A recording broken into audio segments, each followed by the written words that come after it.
నమస్తే, welcome to big Telugu TV. ప్రస్తుతం మనతో పాటు ఉన్నారు సినీ క్రిటిక్ దాసరి విజ్ఞాన్ గారు. హలో అండి విజ్ఞాన్ గారు. ఈ మధ్య కాలంలో సినీ ఇండస్ట్రీలో ఒకరి మీద ఒకరు ఆరోపణలు చేసుకోవడం, అభియోగాలు చేసుకోవడం కామన్ అయ్యింది. అండ్ విశ్వక్సేన్ గారికి కాస్త హెడ్ స్ట్రాంగ్ ఉంటుంది, పొగరు చూపిస్తారు, ఎవరిని లెక్క చేయరు, కాస్త ఓవర్ సెల్ఫ్ కాన్ఫిడెన్స్ ఉంటుంది. ఇలా రకరకాల మాటలు సాధారణంగా ఇండస్ట్రీలో అయితే ఉన్నాయి. మీకు గుర్తుందా? అలా మాట్లాడుకుంటున్న ఆ టైంలోనే జూనియర్ ఎన్టీఆర్ గారు అబ్బాయికి చాలా సపోర్ట్ చేశారు. బట్ ఆ తర్వాత ఏదో అబ్బాయి ప్లేట్ పెరాయించడంటూ వార్తలు వచ్చేలే. కానీ ఇప్పుడు పృథ్వీరాజు గారు ఆయన కూడా విశ్వక్సేన్కి కాస్త అది ఉంది, హెడ్ స్ట్రాంగ్ ఉండింది, కాస్త ఓవర్ యాక్షన్ లాగా బిహేవ్ చేస్తూ ఉంటారని కమెంట్స్ పాస్ చేశారు.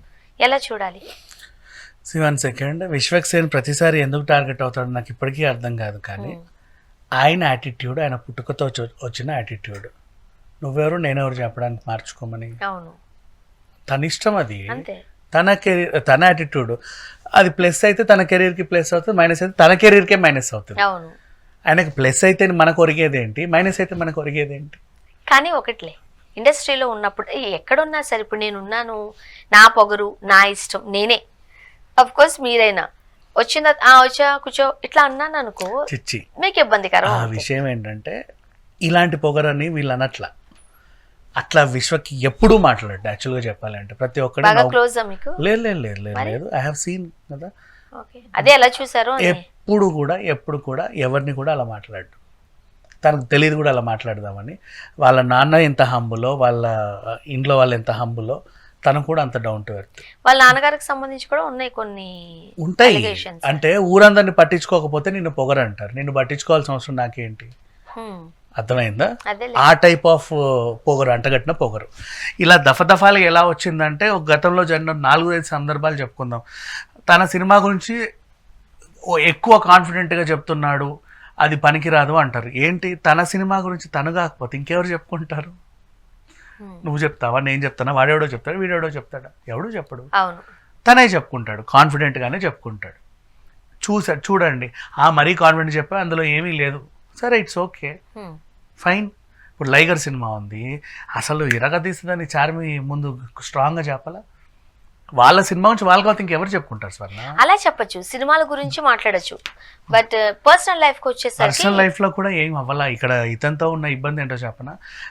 లాస్ట్లో మళ్ళీ ఇంకొకటి, టీవీ 9లో గెట్ లాస్ట్ అనేది కూడా అక్కడ యాటిట్యూడ్ అనేది ఇద్దరికీ ఉంది. అవును, ఒకరితో లేదు. అవును. నెక్స్ట్ అల్లు అర్జున్ మన అర్జున్ సర్జా గారు వాళ్ళ అమ్మాయితో హీరోయిన్గా పెట్టి ఇతనితో సినిమా ప్లాన్ చేశాడు. ఆయన డైరెక్టర్, ఎంతైనా డైరెక్టర్ వాళ్ళ అమ్మాయిని డెబ్యూ చేయించాడంటే వాళ్ళ అమ్మాయి మీదే మొత్తం కాన్సన్ట్రేషన్ అంతా పెట్టాడు. ఈయన మీద కాన్సన్ట్రేషన్ తగ్గింది. కాకపోతే ఈయనకి కొద్ది గొప్ప అట్లా ఫేమస్ ఉన్న హీరో కావాలి. ఈయనకి ఎంత కాదన్నా కథల పట్ల కొంచెం ఉంది కాబట్టి కొంచెం ఇట్లుంటే బాగుంటుంది, అట్లుంటే బాగుంటుంది, నువ్వేంటి నాకు చెప్పేది, నా ఎక్స్పీరియన్స్ ఏంటో తెలుసా, నేనేంటో తెలుసా, అదేంటో తెలుసా, ఇదేంటో తెలుసా అంటే నీ దగ్గరే పెట్టుకో అని చెప్పి వెళ్ళిపోయాడు. దానికైనా మళ్ళీ ప్రెస్ మీట్ పెట్టి విశ్వక్సేన్ ఇట్లా అన్నాడు, అట్లా అన్నాడు. ఆయనకి ఆబ్వియస్లీ అబ్బా, ఇప్పుడు నేను చెప్తున్నానండి, మీరు సినిమా తీస్తున్నారు, అయితే మీరు ఏదైనా ఒక ప్రాజెక్ట్ చేపట్టారు, మీకంటూ ఒక ఆలోచన ఉంటుంది. అవును, ఓకే, మీ దాంట్లో నన్ను పార్ట్ ఆఫ్ చేస్తున్నారు, ఇది బేసిక్. వెళ్తే నేనే చేస్తుంటే మీరే దాంట్లో పార్ట్ ఆఫ్ అవుతున్నారు అని అనుకున్నప్పుడు మీకు ముందే అర్థం కావాలి. ఇది ఇప్పుడు మీరు ఉన్నారండి, మీరే హీరోగా చేస్తున్నారు, నాకు ఒక క్యారెక్టర్ ఇచ్చారని అనుకుందాం, ఎలివేషన్ కంపల్సరీ మీరే చేసుకుంటారు కదా డబ్బులు పెడుతున్నందుకు. అట్లా లేదు. ఫస్ట్ విశ్వక్సేన్ కథ చెప్పినప్పుడు ఉన్న కథ వేరు, సెట్స్ మీదకి వెళ్ళాక మారిన తీరు వేరు. వాళ్ళు అది కాదు అని చెప్పారు కదా, కాబట్టి అది మండింది. వీళ్ళు అలాగే అంటారు, అట్లా కాదండి అని, అది కనబడతా ఉంటది కదా. నీకు అర్థమైంది? అయినా సరే ఇండస్ట్రీలో కాస్త తగ్గుదల, హెచ్చుదల, ఇవి రెండు సమపాళ్లలో ఉండాలి. ఎప్పుడు హెచ్చులోనే ఉంటాము అని అంటే కాస్త ఇబ్బందికరమైన పరిస్థితి ఏం లేదు మా, ఎప్పుడు లేడు. కాకపోతే ఏంటంటే కర్మ ఏంటంటే ఆయనకు వరుస పెట్టి వివాదాలు అట్లా వస్తున్నాయి అంతే, ఎప్పుడు లేడు. ఒట్టికే రావు కదా అంటారు, ఒట్టికే రావు. కానీ ఏంటో కొంతమంది తలరాత కూడా అలా ఉంటారు. అందుకే నేను ప్రతిదీ డీకోడ్ చేసుకుంటూ వస్తున్నా. ప్రతి దాంట్లో కూడా ఈ అబ్బాయి పిల్లోడు తప్పేం లేదు.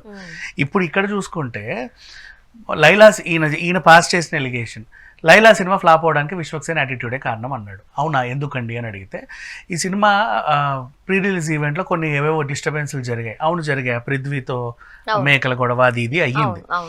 అప్పుడు విశ్వక్సేన్ వచ్చి ఆయనకు మాకు అసలు సంబంధం లేదు, మా సినిమాకి ఆయనకు సంబంధం లేదు, జస్ట్ చిన్న క్యారెక్టర్ చేసినట్టు పట్టించుకోకుండా మాట అన్నాడు.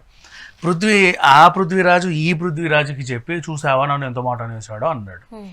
క్యారెక్టర్ ఆర్టిస్ట్ దొందే కదా. ఓకే. చెప్పేసరికి ఎందుకయ్యా అట్లా అన్నావు, ఆయన అట్లా మాట్లాడతాడు, ఉండు నేను చెప్తాలే ఒకసారి అని చెప్పేసి విశ్వక్సేన్కి కాల్ చేసాడు. ఆయన లిఫ్ట్ చేయాలి. మళ్ళీ కాల్ చేశాడు, ఆయన లిఫ్ట్ చేయాలి. నేను 2 సార్లు కాల్ చేస్తే ఆయన లిఫ్ట్ చేయలేదు, చూసావా ఎంత పోగరో అని అన్నాడు. This is what happened. ఇప్పుడు ఆ టైంలో ఏమైంది, మెగాస్టార్ చిరంజీవి గారు వచ్చినప్పటికీ కూడా పెద్ద వివాదం జరిగింది లైలా సినిమా. సినిమాలో విషయం ఉందా లేదా తర్వాత మాట్లాడుకుందాం.